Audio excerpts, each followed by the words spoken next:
বলো না ভাই, একটা ছেলে বলো আব্বা, এখন বলো, এখন বলো 365 দিনে খোদার এক বছরে কোনোদিন ফজরের নামাজ পড়তা না?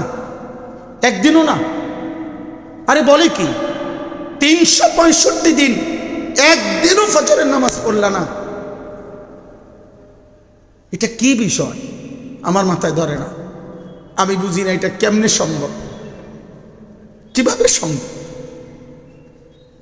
রাসূলুল্লাহ সাল্লাল্লাহু আলাইহি ওয়াসাল্লাম বলছেন, ফজরের নামাজ এবং এশার নামাজ মসজিদের জামাতে যে পড়ে না, খোদার কসম নবী বলছে সে মুনাফিক। লা ইয়াশহাদুহুমা মুনাফিকুন। নবীজি বলছে ফজরের নামাজ এবং এশার নামাজে আসে না কে? নবী বলছে মুনাফিক যে সে। এজন্য কোনো ব্যক্তি মুমিন নাকি মুনাফিক এটা চিহ্নিত করার, পার্থক্য করার প্রমাণ হলো ফজরের নামাজ। ফজর, জুমার নামাজ না।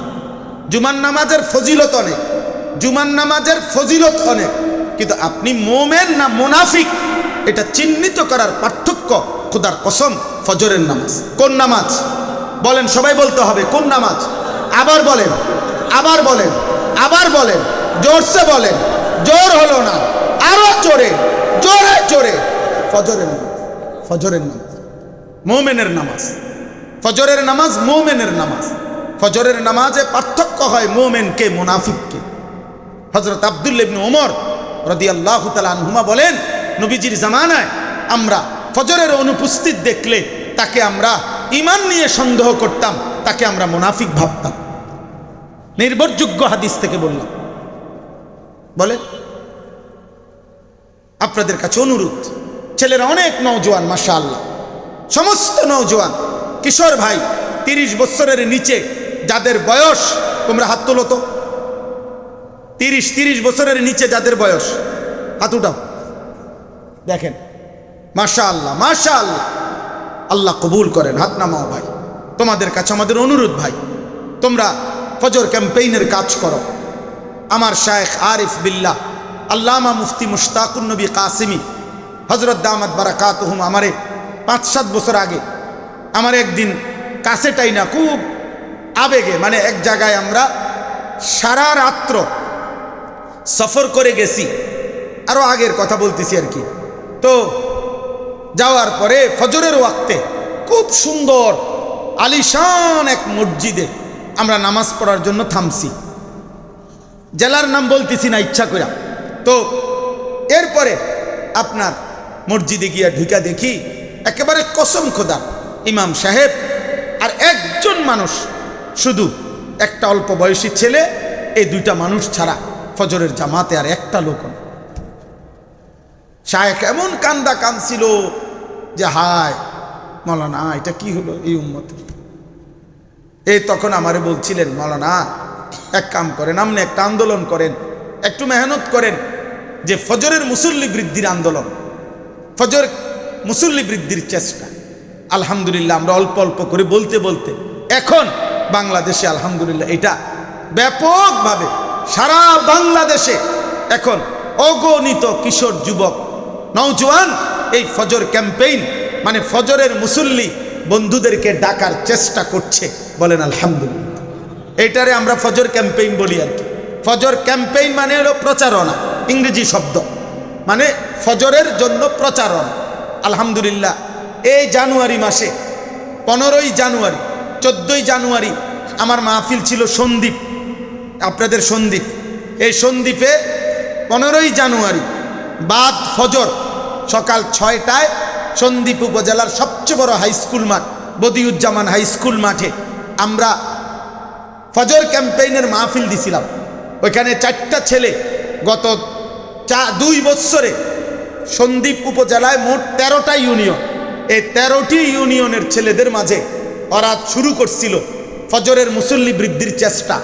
আলহামদুলিল্লাহ এই দিনকা বাদ ফজর আমি বয়ান করছিলাম ওইখানে, এবং হাজিরা এরকম ডাইরেক্ট 13 ইউনিয়নের নাম সহ হাজিরা ডাকছিলাম যে প্রত্যেক ইউনিয়নের কিশোর যুবক আলাদা আলাদা হাত তুইলা দেখাইতে হবে যে কোন ইউনিয়ন থেকে কতজন আসছো ফজরের সময় বয়ান নে। কসম খোদা আলহামদুলিল্লাহ প্রত্যেকটা ইউনিয়ন একেবারে 13টা ইউনিয়ন থেকে 100, 150, 50, 70 করে করে কিশোর নওজোয়ান ফজরের নামাজের এই ক্যাম্পেইনে ফজরের মুসল্লি যারা ফজরের নামাজ জামাতে পড়ে হাত উঠাইছে। আলহামদুলিল্লাহ, আলহামদুলিল্লাহ।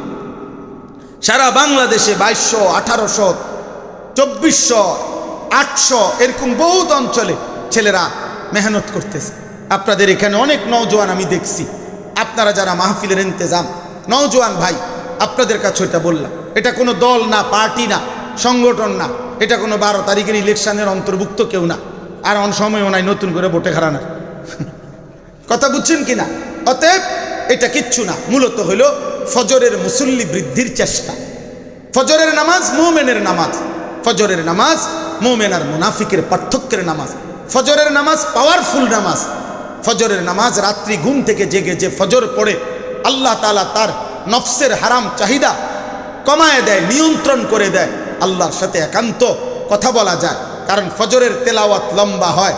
আর কোরআনের তেলাওয়াত মানে বান্দা যেন তার মালিকের সাথে কথা বলে। হ্যাঁ, এই জন্য এখানে অনেক যুবক আছেন, আপনাদের কাছে আমার অনুরোধ, ছেলেরা ভাই বলো যে আমরাও ইনশাআল্লাহ ফজরের ক্যাম্পেইন করবো ইনশাআল্লাহ। এক বাবা তার সন্তানকে বলা বন্ধ করার কোনো অনুমতি নেই। এক স্বামী তার স্ত্রীকে আল্লাহর কথা বলা, আখিরাতের কথা বলা বন্ধ করে দেওয়ার অনুমতি নেই।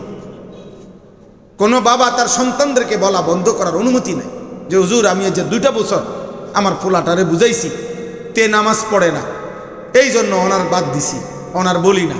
না, আপনি 2 বছর পরে আর বলতে হবে না, এই অনুমতি আপনাকে কে দিল? বুঝেন নাই কথা? এই অনুমতি নাই, না বলতেই হবে, বলেই যেতে হবে, বলেই যেতে হবে। 950 বছর, 950 বছর এক টানা হযরত নূহ আলাইহিস সালাম মানুষদেরকে আল্লাহর দিকে ডাকছে।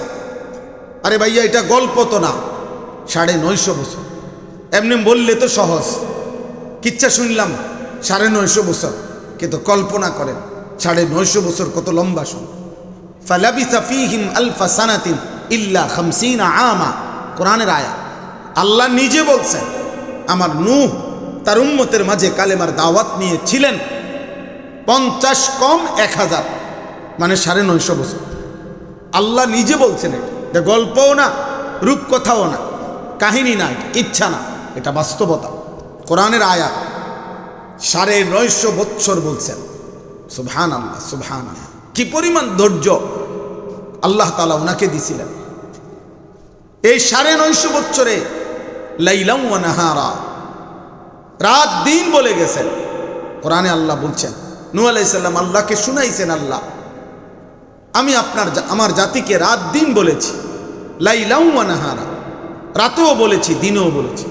সুযোগের কোনো সম্ভাবনা, সময়ের কোনো অংশ বাদ দেই না। যখন পাইছি, যেমনে পাইছি, ঘরে কিংবা বাজারে, হাটে কিংবা ঘাটে, উঠতে কিংবা বসতে, চলতে কিংবা ফিরতে, রাতে কিংবা দিনে, সকালে কিংবা দুপুরে, একজন কিংবা 10 জন, একাকী কিংবা গোপন, আস্তে আস্তে কিংবা জোরে জোরে, ঘোষণা দিয়া কিংবা একাকী, সবভাবে বলছি।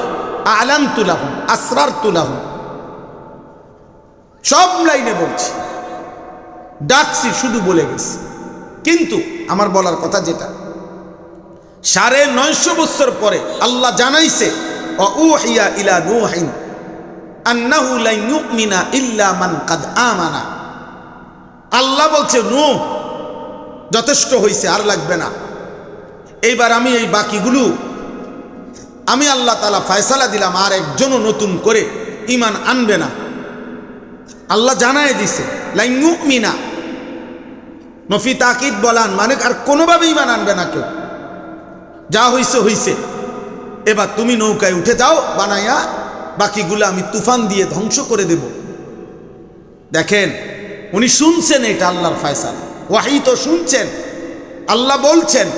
কিন্তু এরপরেও 950 বছর পরেও ক্লান্ত শ্রান্ত নবী, রক্ত ঝরানো নবী নূহ আলাইহিস সালাম, যেদিন তুফান শুরু হয়েছে, পানি উঠে গেছে, ওয়াফারাত তান্নুর, অলরেডি চুলার থেকে পানি বের হয়ে গেছে, তুফান শুরু, তিনি দেখতেছেন। এই সময়ও ওই দাঈর কলিজা তিনি নূহ আলাইহিস সালাম ওনার ছেলেটাকে শেষবারের মতো ডাক দিছে, দাওয়াত দিছে। বলছে, আব্বা আমি আর কোনো দিন এই পৃথিবীতে বলবো না, আমার শেষ। আমি 950 বছর বলেছি, আজ শেষবারের মতো তোমাকে বলছি, ইয়া বুনাইয়ার কাম্মা আনা ওয়ালা তাকুম মাআল কাফিরিন। হে আমার প্রিয় সন্তান, আব্বা ইমানদারদের সঙ্গী হও, বেঈমান নাফরমানের সঙ্গী হইও না। আও না বাবা, শেষবারের মতো তুমিই চলে আসো। এইভাবে বলে গেছে।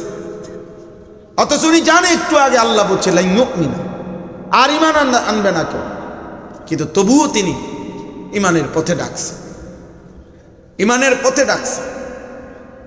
এই জন্য ভাই, দোস্ত, বন্ধু, নওজোয়ান, বয়স্ক বাবা, আমাদের একটা বড় সমস্যা আজকে এটা। আমরা আমাদের আপন সন্তানকে আল্লাহর কথা বলা বন্ধ করে দিছি। আমরা আমাদের আপন স্ত্রীকে আখিরাতের কথা বলা বন্ধ করে দিয়েছি। আমার সন্তান, ছেলেটা আমার, মেয়েটা আমার, 365 দিনে, খোদার একটা বছরে আমার ছেলে একদিনও আপনার ফজরের নামাজ পড়ে না, এমন শত শত মুসলমানের ঘরে ছেলে মেয়ে ঘুমায়। হায়, নাফরমান সন্তান প্রতিদিন ঘুমাইতেছে, বাবার মুখে কোনো শব্দ নাই, মায়ের মুখে কোনো কান্না নাই, কারো কোনো পেরেশানি নাই। ভাত খাইতেছে, ঘুম যাইতেছে, বাজার করতেছে, বিল্ডিং করতেছে, সংসার করতে আসে, খায় দায়, ঘুম যায়, রং তামসা করে। আহা, আপনি বুঝেন না আপনার ছেলেটার পরিণতি কি হবে, আপনার মেয়েটার পরিণতি কি হবে? হ্যাঁ, আপনি বুঝেন না, এটুকুও বুঝেন না। আপনার মেয়েটা মাত্র 16 বছর, এ পরিমাণ বেপর্দা যে পুরা গ্রাম চুক্তি, মহল্লা চুক্তি। আপনার মেয়ে যখন রাস্তা দিয়ে বেপর্দা, বেহায়া বের হয়, তো মহল্লার সমস্ত নষ্ট দুশ্চরিত্র লম্পট যুবক সবাই তার নাম জানে, সবাই তারে চিনে। কেন? অসভ্যতার কারণে চিনে, বেহায়ার কারণে চিনে, বেপর্দা নারী চিনে। এতে করে কি বাবা সম্মানিত হয়? কথা বলে না, বাবা সম্মানিত হয়? আপনি বুঝেন না? ওকে জাহান্নাম থেকে বাঁচাবে কে? ওকে আল্লাহর কথা মনে করাবে কে? ওকে হালাল হারাম শোনাবে কে? আল্লাহ তাআলা নবী সাল্লাল্লাহু আলাইহি সাল্লামকে আলাদাভাবে বলছে, ইয়া আইয়ুহান নবী, হে নবী আমার, কুল্লি আজওয়াজিকা ওয়া বানাতিকা ওয়া নিসাইল মুমিনিন ইউদিনিনা আলাইহিন্না মিন জালাবিবিহিন্না। কি আশ্চর্য! আল্লাহ নবীজিকে বলছে, বন্ধু, হে নবী আমার, আপনি আপনার স্ত্রীদেরকে বলেন। এরপরে বলছে আলাদা, আপনি আপনার মেয়েদেরকে বলেন। এরপরে বলছে আলাদা, আপনি সমস্ত ইমানদার নারীদেরকে বলেন, প্রত্যেকেই যেন শতভাগ মোটা ভারী চাদরে আবৃত্ত করে নিজেদের চোখ সহ, জিলবাব বলা হয় এমন পোশাককে, যেই পোশাক দ্বারা চোখ সহ, চেহারা সহ সারা দেহ ঢাকা হয়, এরকম বোরখা, এরকম পোশাককে বলা হয় জিলবাব, জালাবিব। তো আপনি বলেন, তারা যেন আপনার স্ত্রীদেরকে বলেন, আপনার মেয়েদেরকে বলেন, ইমানদার নারীদেরকে বলেন, তারা যেন তাদের সকলেই মোটা ভারী চাদর দ্বারা চেহারা সহ তাদের শরীর আবৃত করে নেয়, পর্দা করে নেয়। আল্লাহ বলছেন, এখানে দেখার বিষয় হলো নবীজির স্ত্রীগণ, ওনারা ইমানদার নারী না? কথা বলেন না। নবীজির মেয়েগণ, ওনারা ইমানদার নারী না? তো এটা একবারে কইলেই তো হইতো, হে নবী ইমানদার নারীদেরকে বলেন, তো এর মধ্যে তো স্ত্রীও শামিল ছিল, মেয়েরাও শামিল ছিল, আলগা মহিলারাও কি হইতো? শামিল হইতো। তো এমনি এমনি বললেন কেন? লি আজওয়াজিকা ওয়া বানাতিকা ওয়া নিসাইল মুমিনিন, আলাদা আলাদা বললেন কেন? আল্লাহ তাআলা এই জন্য বুঝাইছে, বন্ধু মনে রাখবেন, আপনি স্বামী, অতএব আপনার স্ত্রীদেরকে বলেন। আপনি বাবা, অতএব আপনার মেয়েদেরকে বলেন। আপনি নবী, অতএব আপনার উম্মতের ইমানদার নারীদেরকে বলেন। আলাদা। স্বামীর জিম্মাদারি স্ত্রীকে শতভাগ পর্দার কথা বলা, বাবার জিম্মাদারি মেয়েকে শতভাগ পর্দার কথা বলা, শতভাগ দায়িত্ব এটা। তা খামখেয়ালি না। আমরা কাছে ওয়াজে গেলে কানে কানে কয়, হুজুর বেপর্দা বাইরে গেছে, কিন্তু বেশি করে কইেন। আপনি ঘাস কাটেন, হ্যাঁ আপনি ঘাস নি কাটেন বৈশা বৈশা, গপ মারেন আপনি। আমরাও আপনার সমস্ত ঘরে, কেন আপনার ঘরে কোনো নারী নাই, আপনি এতটুকুর জিম্মাদারি নেন। আপনার স্বজন নাই, আপনি একটু জিম্মাদারি নেন না। সব কাজ ইমাম সাহেবের কাঁধে দিয়ে দিছে। এটা তো হবে না। একটি সমাজের পরিবর্তন প্রত্যেকের সম্মিলিত উদ্যোগে সম্ভব। আপনাদেরকে আমি একটা ছোট্ট উদাহরণ বলি। রাসূলুল্লাহ সাল্লাল্লাহু আলাইহি ওয়াসাল্লাম সর্বপ্রথম যেদিন কালিমার দাওয়াত দিছেন, হযরত আবু বকর সিদ্দিক রাদিয়াল্লাহু তাআলা আনহুকে প্রথম ঘরের বাইরে, ঘরের ভিতরে তো স্ত্রীকে বলছেন হযরত খাদিজা রাদিয়াল্লাহু তাআলা আনহাকে, কিন্তু ঘরের বাহিরে প্রথম নবীজি সাল্লাল্লাহু আলাইহি সাল্লাম কালিমার দাওয়াত দিছেন আবু বকর সিদ্দিক রাদিয়াল্লাহু তাআলা আনহুকে। তিনি কালেমা পড়ছেন, আপনারা সবাই জানেন, এক কথাতেই তিনি কালিমা পড়ছেন, মানে 2 মিনিটও দেরি করছে না, বলছে খালাস, সাথে সাথে বলছেন আবু বকর সিদ্দিক। কারণ আবু বকর সিদ্দিকের সাথে নবী সাল্লাল্লাহু আলাইহি সাল্লামের আগের থেকেই বন্ধুত্ব ছিল, মাত্র 2 বছরের ছোট বড় ছিলেন। হযরত আবু বকর সিদ্দিক নবীজির চাইতে বয়সে 2 বছরের ছোট ছিল, তো এই হিসাবে আগের থেকেই বন্ধুত্ব চলাফেরা ছিল। আর আবু বকর সিদ্দিক জানতেন যে এই বন্ধু যেদিন থেকে পরিচয় সেদিন থেকেই দেখছেন কোনোদিন এক জাররা মিথ্যা বলতে পারে না, বলে নাই, অতএব যা বলেছে তা সত্যই।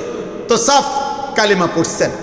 কারণ আমার প্রশ্ন হলো, বোঝানোর উদ্দেশ্য হলো আবু বকর সিদ্দিক রাদিয়াল্লাহু তাআলা আনহু নবীজির দাওয়াতে কালিমা পড়ছেন।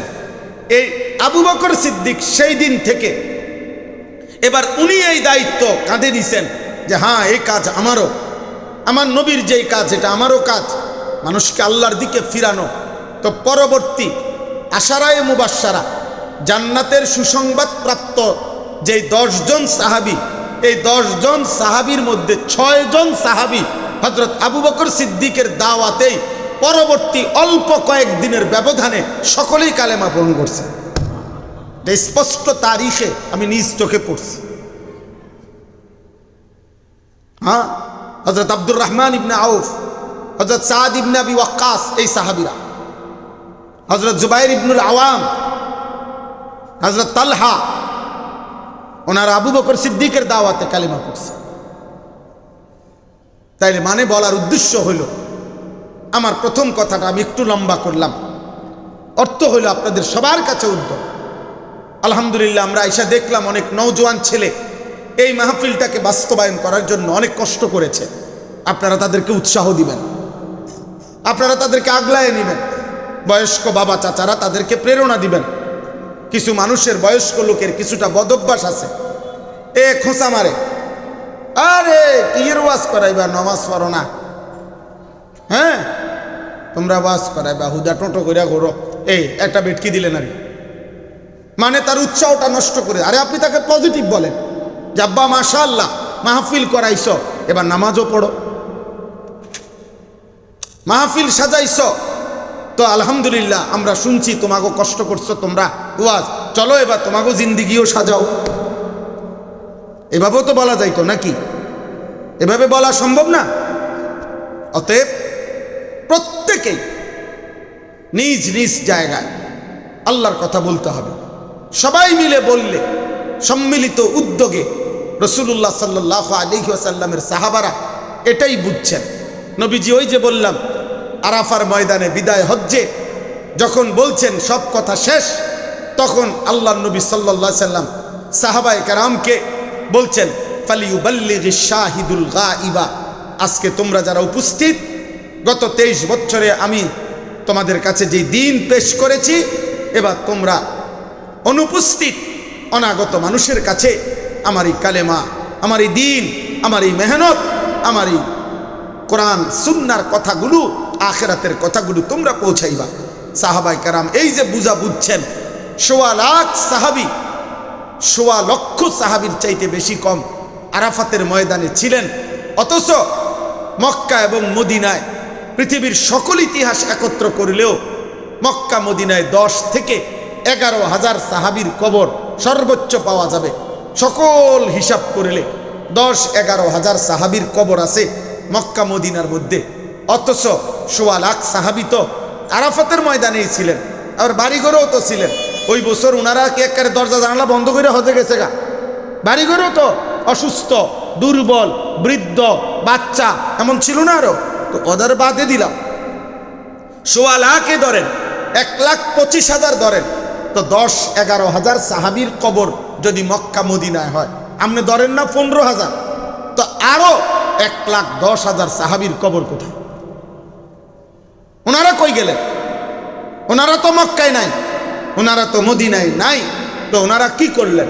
ওনারা রাসূলুল্লাহ সাল্লাল্লাহু আলাইহি সাল্লামের ইন্তেকালের পরে উম্মতকে আল্লাহর কালেমা পৌঁছানোর জন্য পৃথিবীর প্রতিটা প্রান্তে আল্লাহর কালেমা ওনারা পৌঁছায় দিয়েছেন। যেখানেই মানুষের অস্তিত্ব দেখছেন, হাল মিন ওয়ারাইকুম আহাদ, কিতাবের মধ্যে তারিখে আছে সাহাবায়ে কেরাম এভাবে মহল্লায় গিয়ে গিয়ে মানুষকে কালেমার দাওয়াত দিয়ে কালেমা গ্রহণ করিলে বলতেন, হাল মিন ওয়ারাইকুম আহাদ, তোমাদের পশ্চাতে পিছনে তোমাদের জানা মতে আর কোথাও মানুষের অস্তিত্ব আছে কিনা? লোকেরা বলতো 50 মাইল দূরে, 30 মাইল দূরে আরো লোক আছে। ওনারা সেখানে গেছেন, সেখানে কালেমা প্রচার করছেন। এইভাবে হযরত উকবা ইবনে নাফে গোটা আফ্রিকা বিজয় করে, গোটা আফ্রিকায় কালেমা প্রচার করে মাত্র নওজোয়ান 22 বছর, কসম খোদার আরবি কিতাবে আমরা পড়ছি, 22 বছরের যুবক সাহাবী উকবা ইবনে নাফে পুরা আফ্রিকা আল্লাহর কালেমার দাওয়াত দিতে দিতে শেষ পর্যন্ত আটলান্টিক মহাসাগরের পারে এসে, এক অথই মহাসাগরের পারে দাঁড়িয়ে নিজের ঘোড়ার পাও ভিজাইয়া আল্লাহর কাছে বলছে চিৎকার দিয়া, আল্লাহ আল্লাহ আপনার জাতের কসম, যদি একটা মানুষ বলতো এই মহাসাগরের ওই পারে এক বিঘত মাটি আছে, যদি কেউ বলতো, আপনার বান্দারা কেউ বলে নাই, সবাই বলছে এরপরে আর মাটি নাই, এরপরে আর মাটির অস্তিত্ব নাই। আল্লাহ আপনার জাতের কসম, কেউ যদি বলতো আমাকে যে এই সাগরের ওই পারেও এতটুকু মাটি আছে, মাটির অস্তিত্ব আছে, তো আল্লাহ আপনার জাতের কসম আমি সেই মাটিতে গিয়েও আপনার কালেমার পতাকা উড়াই দিয়ে আসতাম, আপনার দিন পৌঁছাইতাম। এই ছিল সাহাবায়ে কেরামের মেজাজ। আমি অতএব এটা মনে করাই দিলাম। আমার বিশেষ কথা, আমার কওমির সন্তান যারা তালিবে ইলম ভাই, কওমি মাদ্রাসায় পড়ুয়া তালিবে ইলম এখানে অনেক, তোমাদের কাছে আমার অনুরোধ ভাইয়া, হাত জোর করে অনুরোধ, দোস্ত আমার, এই পৃথিবী উল্টে যাক পাল্টে যাক, প্রত্যেকটা মানুষের হাতে হাতে তোমার সমবয়সী ধরে নাও একটা বড় মোবাইল, সবাই নারী দেখুক, ছবি দেখুক, সবাই যা মন চায় তাই করুক, দুনিয়া 1000 বার ভোগ করুক, কিন্তু কওমির সন্তানরা তোমরা উম্মতের আখিরি চেরাগ, শেষ আশার প্রদীপ, এই উম্মতের শেষ ব্যক্তিটাকে আল্লাহর দ্বীন পৌঁছাইবা, এই নিয়ত করে তোমরা এই চারিদিকের পৃথিবীতে যত আধুনিকতার, যত চাকচিক্য, যত তামাশার, যত ভোগ, যত রকমের নাফরমানি চলছে, এর মাঝখানে দাঁড়াইয়া তুমি আমি বলতে হবে, আগারচে বুত হে জামাত কি আস্তিনু মে মুঝে হ্যায় হুকমে খুদা লা ইলাহা ইল্লাল্লাহ। আমি একাই বলবো লা ইলাহা ইল্লাল্লাহ, আমি বলেই যাব, আমি আমার আল্লাহকেই ডাকবো, আমি আমার আল্লাহর দিকেই মানুষকে ডাকবো। বলো ইনশাআল্লাহ। নওজোয়ান ভাই বলো ইনশাআল্লাহ। নতুন করে কিশোর যুবক তোমরা ফিরতে হবে, তোমরা ভাবতে হবে, যদি ইনসাফ থাকে, যদি বিবেক থাকে, যদি আকল থাকে, দিমাগ থাকে, তো গোটা পৃথিবীর প্রেক্ষাপট পড়ে নিও, দেখা নিও, বুঝা নিও।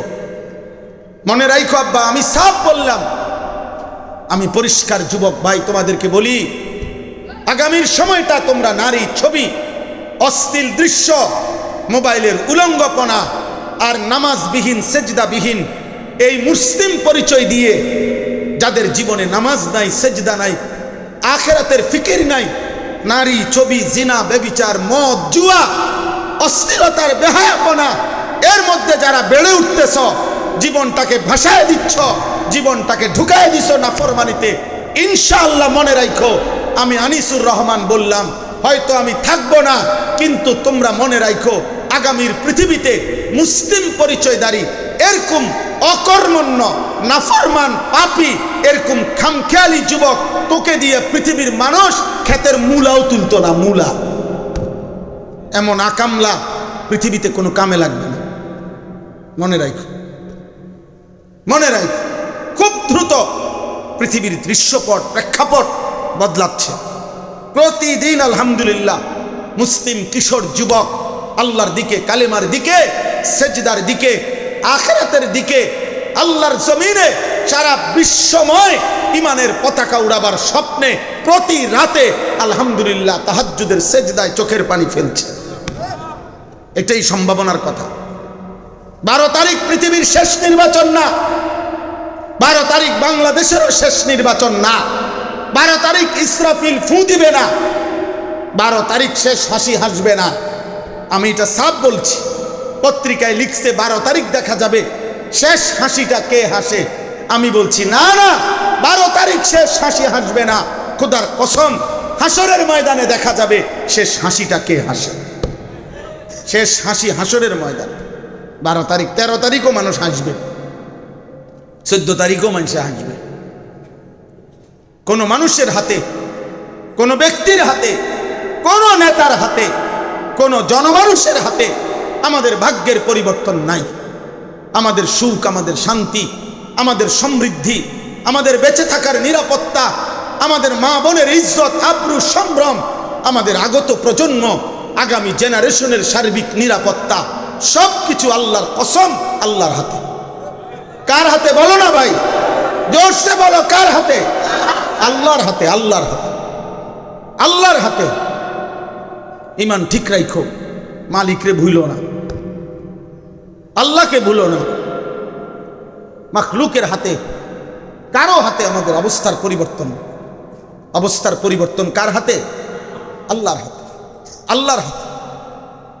অতএব আমি আহ্বান করছি, আমরা সবাই মিলে চেষ্টা করি নিজের জীবনটা সুন্দর করি, আখিরাতমুখী জীবন। আমরা মুসলমান, আমরা ইমানদার, আমাদের আল্লাহ আছেন, আমাদের নবী আছেন, আমাদের ধর্ম আছে, আমাদের কিতাব আছে।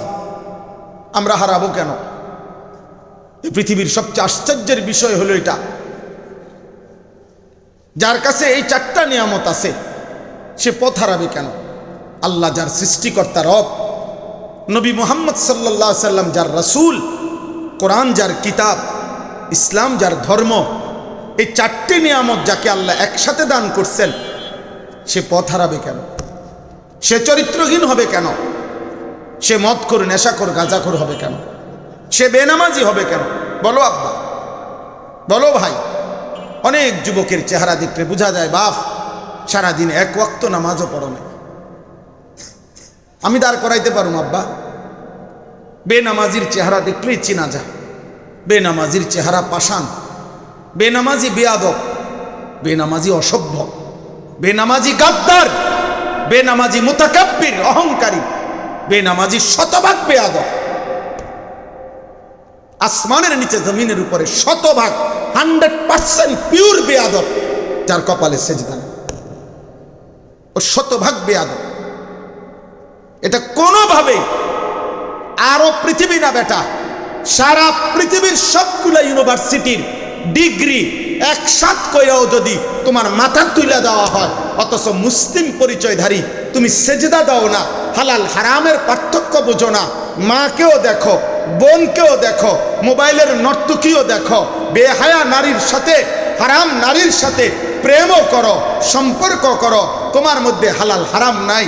তুমি পানিও খাও, মদও খাও, তুমি পানিও খাও, মদও খাও, তুমি হালাল টাকাও নাও, কিস্তির টাকাও নাও, লোনের টাকাও নাও, সুদের টাকাও নাও। হালাল হারামের পার্থক্য যার মধ্যে নাই, সে ইমানদার, মুসলমান, পবিত্র মানুষ কোনোদিনও হইতে পারে না।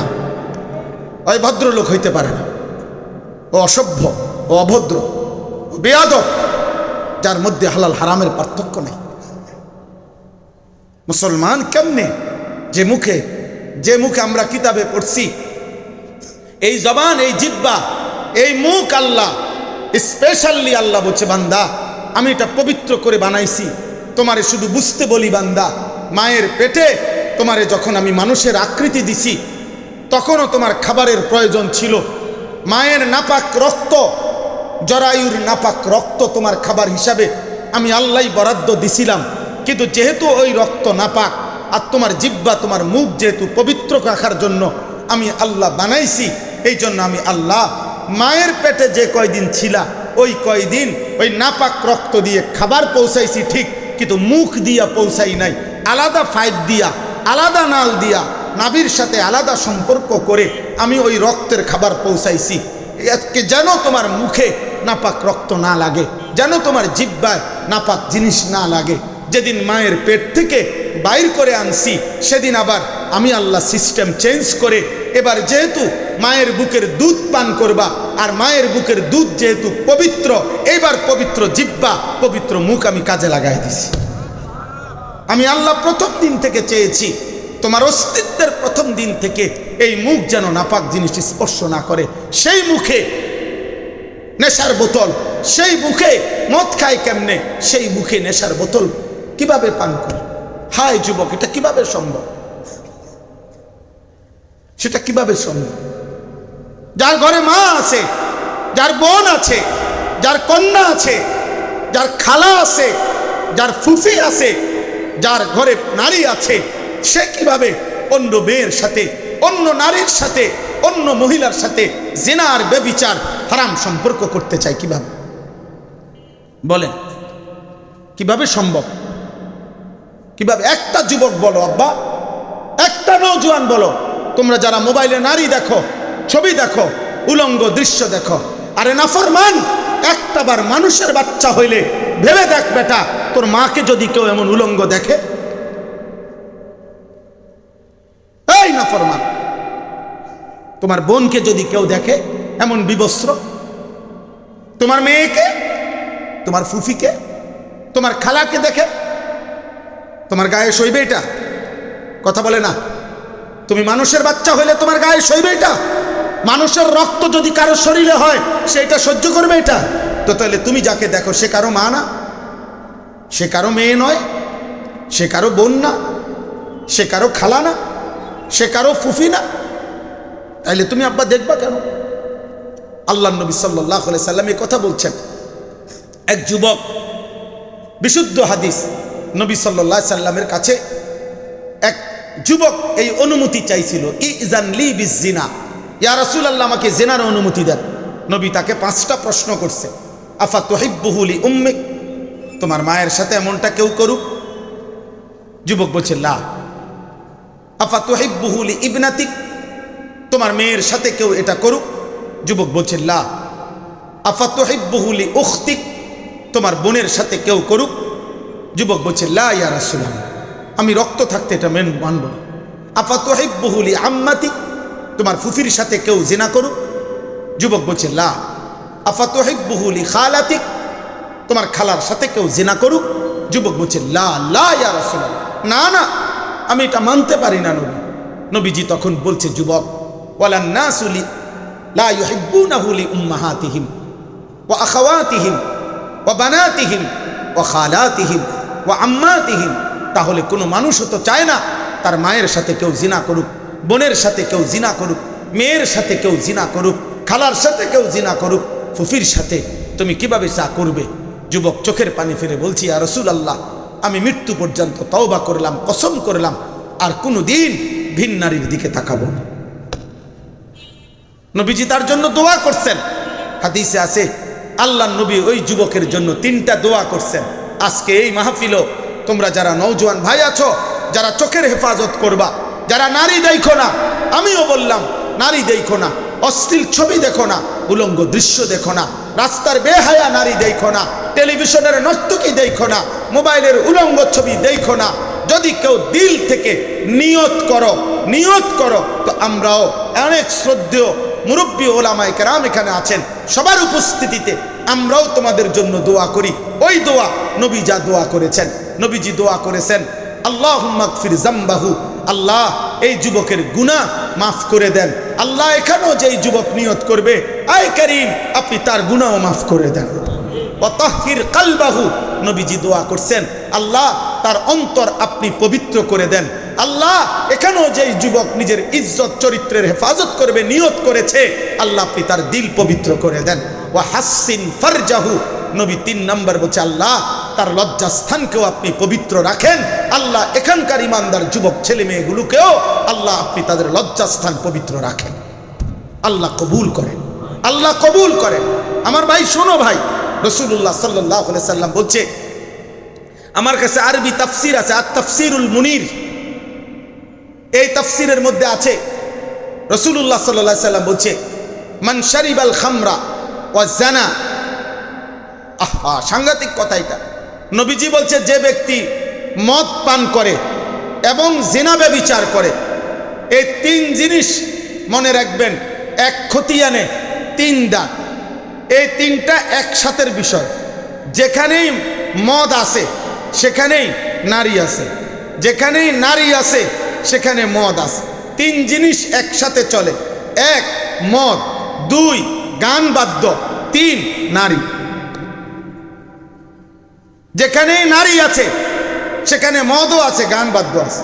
যেখানে গান বাদ্য আছে সেখানে নেশাও আছে, নারীও আছে।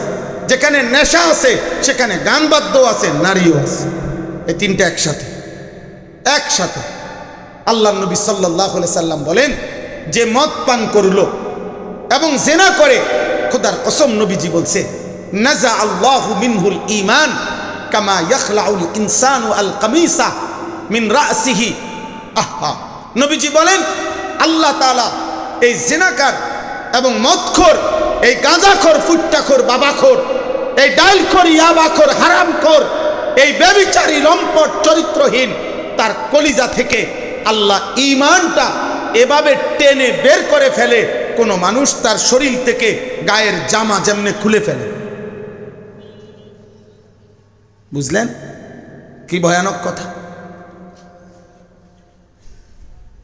হায় হায়, যদি এই ঈমান আর ফেরত না দেয়, তুমি তো তওবাই করো না, ঈমান ফেরত দিব কি দিয়া?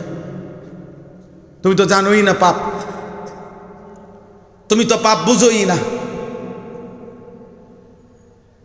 হ্যাঁ, সারা রাত উলঙ্গ ছবি দেখতে দেখতে যদি ঘুম আসে, যদি এই ঘুম আর না ভাঙ্গে,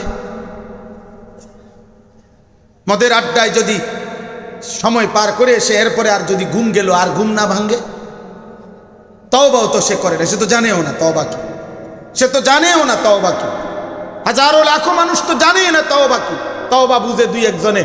90 বছরের বুড়া মিয়া, 80 বছরের বুড়া মিয়া যখন একদম শেষ, লম্বা হয়ে গেছে, চিত্তিয়ে গেছে, দম টানতে আছে, এরম নিঃশ্বাস টানে, লম্বা সোজা হয়ে গেছে, এইবার হুজুর একজন আনছে 500 টাকা দিয়া, তওবা করাই দেন। আব্বারে তওবা করাইয়া হুজুর ধরেন টাকা 500 রাখেন, আব্বারে তওবা করাইয়া, আব্বারে 60-70 বছর যে বিড়ি খাইছে, সিগারেট খাইছে, টেলিভিশন দেখছে, গালিগালাজ করছে, কিস্তি লইছে, সুদ লইছে, এ যা আছে এমনি 500 টাকার ভিতরে মাফ করাইয়া আব্বারে বেহেশত বুঝাই দেয়। বাহ, বেহেশত ইমাম সাহেবের আব্বার সম্পত্তি, বেহেশত ইমাম সাহেব টেন্ডার লইছে, বুঝেন নাই? তওবা তওবা, যে বেটারে তওবা করায়, এবারে পূর্ব নাই পশ্চিমও নাই, এবারে উত্তরও নাই দক্ষিণও নাই, এবারে কি কয়, এবারে আসে না কান্দে, বেড়া এটাও কইতারে না। ওনার তো কোনো হোক বাই নাই, খবরই তো নাই ওনার, ওনারে কি তওবা করাইতেছেন আপনার? উনি তো কিছু বুঝেই না এখন। খামখেয়ালি আর কি, খামখেয়ালি, খামখেয়ালি।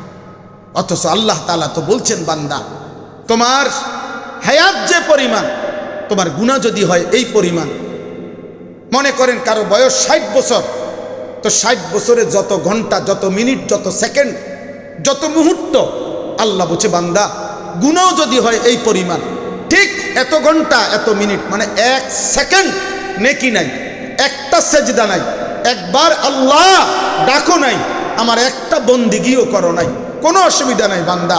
তুমি এখন আজকে যদি কোনো দিন তোমার অনুভূতি আসে, তুমি গুনাহ ছেড়ে দিয়ে চোখের 1 ফোঁটা পানি ফেলে আর করবা না, ওয়াদা দিয়ে আমি আল্লাহর কাছে তওবা করো, ওয়া আনিবু ইলা রাব্বিকুম ওয়া আসলিমু লা, তুমি ফিরে আসো, তওবা করো। কুল ইয়া ইবাদিয়াল্লাযীনা আসরাফু আলা আনফুসিহিম, পুরা জিন্দেগি যদি গুনার মধ্যে থাকো, যদি দিল থেকে তওবা করো, যদি বুঝে শুনে তওবা করো, যদি গুনাহ ছেড়ে দাও আর করবা না, ওয়াদা দাও, লজ্জিত আর অনুতপ্ত হয়ে চোখের এক ফোঁটা পানি ফেলে আল্লাহ বলে দিল থেকে কলিজা ছিঁড়ে ডাক দিতে পারো, আল্লাহ বলে বান্দা আমি একবারে 60 বছর 90 বছরের গুনাহ একসাথে মাফ করে দেব, একসাথে মাফ করে দেব। আল্লাহ তো মাফ করতে চায়, আল্লাহ তো জান্নাত দিতে চায়, আল্লাহ তো মাফ করতে চায়। আল্লাহ বান্দাকে মূলত জান্নাত দিতে চায় না জাহান্নাম দিতে চায়? কথা বলেন না। আল্লাহ মূলত মাফ করতে চায় না শাস্তি দিতে চায়? কসম খোদার, কোরআনের সমস্ত বক্তব্যের দ্বারা আল্লাহ তাআলা বলছেন এটাই মূল বুঝাইতে চাইছেন, বান্দা আমি মাফ করতে চাই, আমি শবে বরাত দিছি মাফ করতে চাই, আমি শবে কদর দিছি মাফ করতে চাই, আমি রমজান দিছি মাফ করতে চাই, প্রথম দশক দিছি রহমত দিতে চাই, মধ্য দশক দিছি মাগফিরাত দিতে চাই, শেষ দশক দিছি নাজাত দিতে চাই। ইতিকাফের সুযোগ বলছি তোমারে গাট্টি গুট্টি নিয়ে আমার ঘরে আইসা পড়ো, আমার ঘরে আইসা আমার ঘর মসজিদে চোখের পানি ফেলো, আমি তোমারে মাফ করে দেব। আমি আল্লাহ আশুরা দিছি মাফ করে দিতে চাই, জিলহজ মাসের প্রথম রাতগুলো দিছি মাফ করে দিতে চাই, আরাফাতের ময়দান দিছি মাফ করে দিতে চাই, সেজদা দিতে বলছি মাফ করে দিতে চাই, সাদকা করতে বলছি মাফ করে দিতে চাই। আমি তো তোমারে বাহানাই খুঁজতেছি, মাফ করতে চাই, মাফ করতে চাই, জান্নাত দিতে চাই। এত আয়োজনের পরেও তুমি মাফ নিবা না, তুমি জাহান্নাম থেকে বাঁচবা না? বলেন না, এটা কেমন ইনসাফ? এটা কেমন ইনসাফ?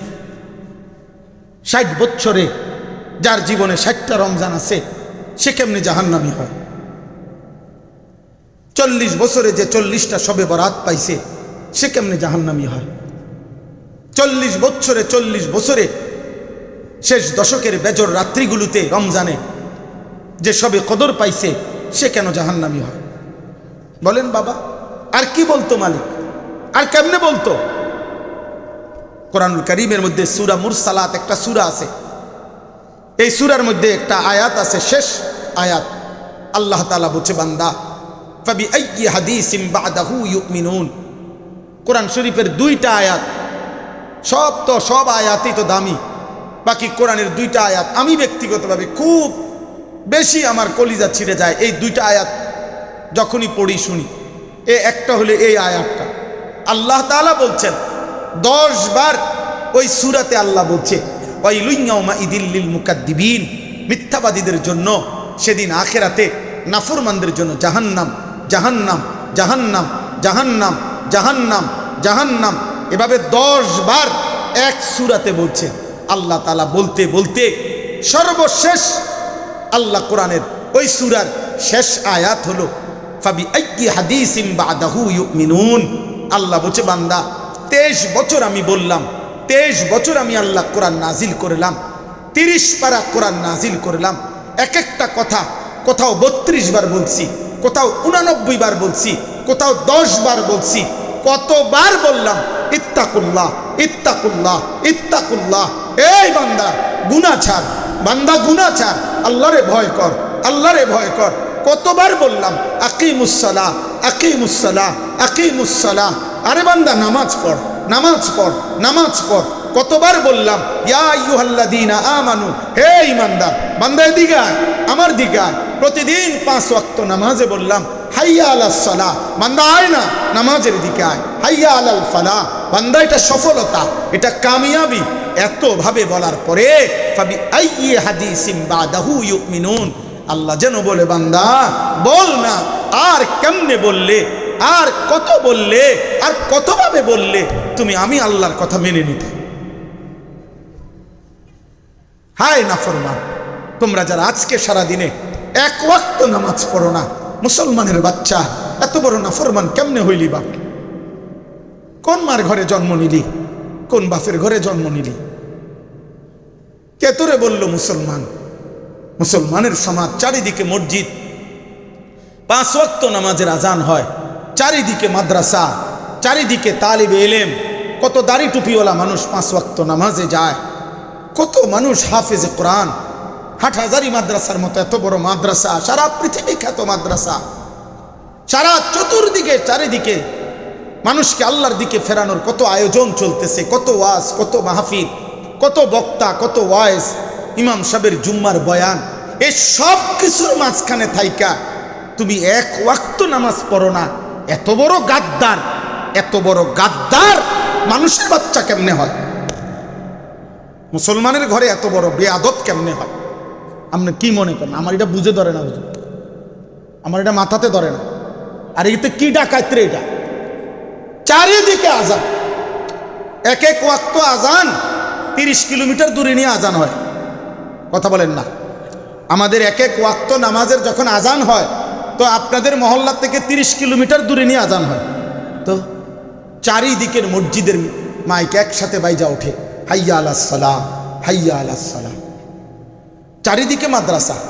বাংলাদেশে আলহামদুলিল্লাহ এমন 5 কিলোমিটার জায়গা নাই বাংলাদেশে, আল্লাহর দয়া প্রতি 5-10 কিলোমিটার জায়গাতে কোনো না কোনো নুরানি মাদ্রাসা আছে, কোনো না কোনো হাফিজি মাদ্রাসা আছে, কোনো না কোনো ছোট বড় কওমি মাদ্রাসা আছে। বলেন আলহামদুলিল্লাহ। এটা এখন বাংলাদেশের চিত্র। আজ থেকে 30 বছর আগে ভিন্ন ছিল, আজ থেকে 20 বছর আগে ভিন্ন ছিল, কিন্তু এখন চিত্র পাল্টাইছে। গলিতে গলিতে, পাড়ায় পাড়ায়, মহল্লায় মহল্লায় আলহামদুলিল্লাহ মাদ্রাসা। তাহলে চারিদিকে মাদ্রাসা, চারিদিকে হাফেজে কোরআন, এত কিছুর মাথায় থাইকা মুসলমানের বাবা মার ঘরে জন্ম নিয়ে তুমি আব্বা 1 ওয়াক্ত নামাজ পড়তা না? বলো না ভাই, একটা ছেলে বলো আব্বা, এখন বলো, এখন বলো 365 দিনে খুদার 1 বছরে কোনোদিন ফজরের নামাজ পড়তা না? একদিনও না? আরে বলে কি 365 দিন একদিনও ফজরের নামাজ পড়লা না? এটা কি বিষয়? আমার মাথায় ধরে না, আমি বুঝি না এটা কেমনে সম্ভব, কিভাবে সম্ভব? রাসূলুল্লাহ সাল্লাল্লাহু আলাইহি ওয়াসাল্লাম বলছেন, ফজরের নামাজ এবং এশার নামাজ মসজিদের জামাতে যে পড়ে না, খোদার কসম নবী বলছে সে মুনাফিক। লা ইয়াশহাদুহুমা মুনাফিকুন। নবীজি বলছে ফজরের নামাজ এবং এশার নামাজে আসে না কে? নবী বলছে মুনাফিক যে সে। এজন্য কোনো ব্যক্তি মুমিন নাকি মুনাফিক এটা চিহ্নিত করার, পার্থক্য করার প্রমাণ হলো ফজরের নামাজ। ফজর, জুমার নামাজ না। জুমার নামাজের ফজিলত অনেক, জুমার নামাজের ফজিলত অনেক, কিন্তু আপনি মুমিন না মুনাফিক এটা চিহ্নিত করার পার্থক্য খোদার কসম ফজরের নামাজ। কোন নামাজ বলেন? সবাই বলতে হবে কোন নামাজ। আবার বলেন, আবার বলেন, আবার বলেন, জোরসে বলেন, জোর হলো না, আরো জোরে, জোরে জোরে। ফজরের নামাজ, ফজরের নামাজ মুমিনের নামাজ। ফজরের নামাজ মুমিনের নামাজ। ফজরের নামাজে পার্থক্য হয় মুমিনকে মুনাফিককে। হযরত আব্দুল্লাহ ইবনে ওমর রাদিয়াল্লাহু তাআলা আনহুমা বলেন, নবীজির জামানায় আমরা ফজরের অনুপস্থিত দেখলে তাকে আমরা ঈমান নিয়ে সন্দেহ করতাম, তাকে আমরা মুনাফিক ভাবতাম। নির্ভরযোগ্য হাদিস থেকে বললাম। বলে আপনাদের কাছে অনুরোধ, ছেলেরা অনেক নওজোয়ান মাশাআল্লাহ, সমস্ত নওজোয়ান কিশোর ভাই 30 বছরের নিচে যাদের বয়স, তোমরা হাত তোলো তো। 30 বছরের নিচে যাদের বয়স হাত উঠাও। দেখেন মাশাআল্লাহ, মাশাআল্লাহ, আল্লাহ কবুল করেন। হাত নামাও ভাই। তোমাদের কাছে আমাদের অনুরোধ ভাই, তোমরা ফজর ক্যাম্পেইনের কাজ করো। আমার শায়েখ আরিফ বিল্লাহ আল্লামা মুফতি মুশতাকুন নবী কাসিমি হযরত দামাত বারাকাতুহুম আমারে 5-7 বছর আগে আমার একদিন কাছেটাই না খুব আবেগে, মানে এক জায়গায় আমরা সারা রাত্র সফর করে গেছি, আরো আগের কথা বলতেছি আর কি। তো যাওয়ার পরে ফজরের ওয়াক্তে খুব সুন্দর আলিশান এক মসজিদে আমরা নামাজ পড়ার জন্য থামছি। জেলার নাম বলতেছি না ইচ্ছা করে। তো এরপরে আপনার মসজিদে গিয়া ঢুকা দেখি একেবারে কসম খোদা ইমাম সাহেব আর একজন মানুষ, শুধু একটা অল্প বয়সী ছেলে, এই 2টা মানুষ ছাড়া ফজরের জামাতে আর একটা লোক না। শায়েখ এমন কান্দা কাঁদছিল যে হায় মাওলানা, এটা কি হলো এই উম্মত। এই তখন আমারে বলছিলেন, মাওলানা এক কাম করেন, আপনি একটা আন্দোলন করেন, একটু মেহনত করেন, যে ফজরের মুসল্লি বৃদ্ধির আন্দোলন, ফজর মুসল্লি বৃদ্ধির চেষ্টা। আলহামদুলিল্লাহ আমরা অল্প অল্প করে বলতে বলতে এখন বাংলাদেশে আলহামদুলিল্লাহ এটা ব্যাপকভাবে সারা বাংলাদেশে এখন অগণিত কিশোর যুবক নওজোয়ান এই ফজর ক্যাম্পেইন মানে ফজরের মুসল্লি বন্ধুদেরকে ডাকার চেষ্টা করছে। বলেন আলহামদুলিল্লাহ। এইটারে আমরা ফজর ক্যাম্পেইন বলি আর কি। ফজর ক্যাম্পেইন মানে হলো প্রচারণা, ইংরেজি শব্দ, মানে ফজরের জন্য প্রচারণা। আলহামদুলিল্লাহ এই জানুয়ারি মাসে 15ই জানুয়ারি 14ই জানুয়ারি আমার মাহফিল ছিল সন্দ্বীপ, আপনাদের সন্দ্বীপ। এই সন্দ্বীপে 15ই জানুয়ারি বাদ ফজর সকাল 6টায় সন্দ্বীপ উপজেলার সবচেয়ে বড় হাই স্কুল মাঠ বদিউজ্জামান হাই স্কুল মাঠে আমরা ফজর ক্যাম্পেইনের মাহফিল দিছিলাম। ওইখানে 4টা ছেলে গত 2 বছরে সন্দ্বীপ উপজেলায় মোট 13টা ইউনিয়ন, এই 13টি ইউনিয়নের ছেলেদের মাঝে ওরা শুরু করছিল ফজরের মুসল্লি বৃদ্ধির চেষ্টা। আলহামদুলিল্লাহ এই দিনকা বাদ ফজর আমি বয়ান করছিলাম ওইখানে, এবং হাজিরা এরকম ডাইরেক্ট 13 ইউনিয়নের নাম সহ হাজিরা ডাকছিলাম যে প্রত্যেক ইউনিয়নের কিশোর যুবক আলাদা আলাদা হাত তুলা দেখাইতে হবে যে কোন ইউনিয়ন থেকে কতজন আসছো ফজরের সময় বয়ান নে। কসম খোদার আলহামদুলিল্লাহ প্রত্যেকটা ইউনিয়ন একেবারে 13টা ইউনিয়ন থেকে 100, 150, 50, 70 করে করে কিশোর নওজোয়ান ফজরের নামাজের এই ক্যাম্পেইনে ফজরের মুসল্লি যারা ফজরের নামাজ জামাতে পড়ে হাত উঠাইছে। আলহামদুলিল্লাহ আলহামদুলিল্লাহ সারা বাংলাদেশে 2200, 1800, 2400, 800 এরকম বহুত অঞ্চলে ছেলেরা মেহনত করতেছে। আপনাদের এখানে অনেক নওজোয়ান আমি দেখছি, আপনারা যারা মাহফিলের ইন্তেজাম নওজোয়ান ভাই, আপনাদের কাছে এটা বললাম, এটা কোনো দল না, পার্টি না, সংগঠন না, এটা কোনো 12 তারিখের ইলেকশনের অন্তর্ভুক্ত কেউ না, আর অন সময়ও নাই নতুন করে ভোটে হারানোর কথা বুঝছেন কিনা। অতএব এটা কিচ্ছু না, মূলত হইল ফজরের মুসল্লি বৃদ্ধির চেষ্টা। ফজরের নামাজ মুমিনের নামাজ, ফজরের নামাজ মুমিন আর মুনাফিকের পার্থক্যের নামাজ। ফজরের নামাজ পাওয়ারফুল নামাজ। ফজরের নামাজ রাত্রি ঘুম থেকে জেগে যে ফজর পড়ে আল্লাহ তাআলা তার নফসের হারাম চাহিদা কমায় দেয়, নিয়ন্ত্রণ করে দেয়, আল্লাহর সাথে একান্ত কথা বলা যায়। কারণ ফজরের তেলাওয়াত লম্বা হয়, আর কোরআনের তেলাওয়াত মানে বান্দা যেন তার মালিকের সাথে কথা বলে। হ্যাঁ, এই জন্য এখানে অনেক যুবক আছেন, আপনাদের কাছে আমার অনুরোধ, ছেলেরা ভাই বলো যে আমরাও ইনশাআল্লাহ ফজরের ক্যাম্পেইন করবো ইনশাআল্লাহ। কি করতে হবে?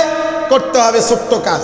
একজন যুবক শুধু সিদ্ধান্ত নিবে যে আমি ফজরের নামাজ পড়ব, আমার একজন বন্ধুকে ফজরের নামাজের জন্য উঠাবো, খালাস।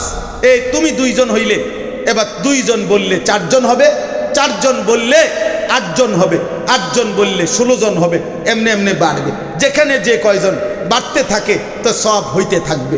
এই নিয়তেই এই কাজটা আমরা চেষ্টা করব ইনশাআল্লাহ। যারা ফজর ক্যাম্পেইনের কিশোর যুবক কাজ করবে নিয়ত করে, আবার হাত উঠান। না সবাই না, সবাই না, সবাইরে বলি না, সবাই তো আর পড়তেন না নামাজ, আপনার শরীর না এটা কুলে কাটতেন না সবাই। যে পড়বেন দিল থেকে, কারণ সাবধান, কামখেয়ালি করে বাটফারি করে হাত উঠাইও না ভাই। আমি অনুরোধ করলাম, তুমি নিয়ত করো, তৌফিক দিবে কে? সামর্থ্য দিবে কে? দিল থেকে নিয়ত করছো কিনা বলো ভাই, বলো ইনশাআল্লাহ। দোস্ত আমার, আমি ভোট চাচ্ছি না, আমি সেজদা চাই, সেজদা। ভোট না সেজদা, ভোট না সেজদা, এই সেজদা চাই না। তোমার কাছে আমি সেজদা চাইছি, তোমার কাছে তোমার আখিরাত চাইলাম, তোমার কাছে তোমার মালিকের গোলামি চাইলাম, রবের গোলামি চাইলাম। যে কপাল সেজদা দেয়, যে কপাল নিজেকে নুয়ে দেয়, খোদার কসম আর আজিমের মালিক সেই কপালকে তুলে ধরে, আল্লাহ তাআলা তাকে মর্যাদাবান করে। যে আল্লাহ যেন বলে, বান্দা তুমি আমার জন্য নুয়ে গেলা, আমি আল্লাহ তোমারে উঠায় দেব, আমি তোমাকে সম্মানিত করে দেব, আমি তোমাকে মর্যাদাবান করে দেব। আল্লাহ আমাদেরকে তৌফিক দান করে। এবার আমার শেষ কথা হলো, এতগুলো কথা বলার ক্ষেত্রে আমি এই আয়াতের সাথে শুধু একটা কথা মিলাম, তাইলে আমার কথা শেষ। মূলত এই 8টা আয়াত আমি এখানে তিলাওয়াত করেছিলাম। 23 নম্বর পারা 37 নম্বর সূরা, সূরায়ে সাফাত।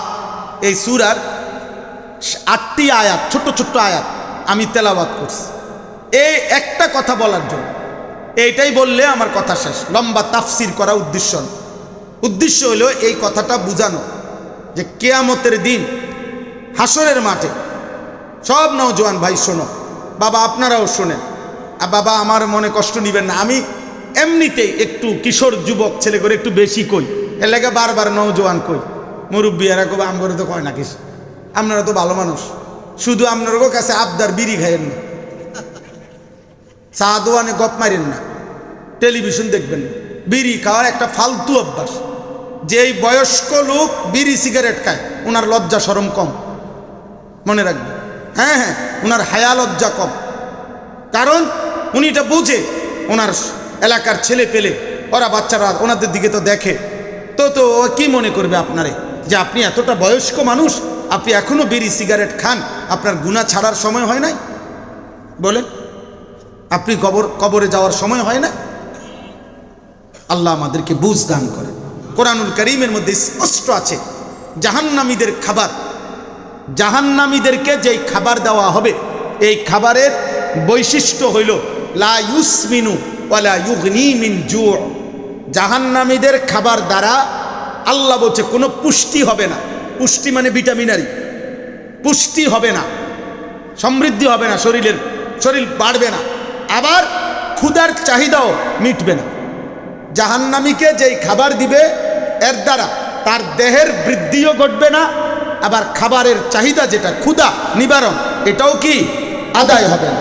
ঠিক বিড়ি সিগারেট এমন একটি জিনিস যার দ্বারা কোনো পুষ্টিও হয় না, শরীরের বৃদ্ধিও হয় না, ক্ষুধার চাহিদাও এটার দ্বারা কি হয় না, মিটে না। অতএব নিঃসন্দেহে বিড়ি সিগারেট জাহান্নামীদের খাবার। আর আমার বেশি ভয় লাগে চাচা, আমি বেশি ভয় করি আর এটা যে 60-70 বছর পর্যন্ত যিনি এই বিড়ি সিগারেটে অভ্যস্ত, মানে ধোঁয়া আগুন, এটা তো আগুন না, কথা কয় না, এটা আগুন জ্বলে না, ধোঁয়া জ্বলে না।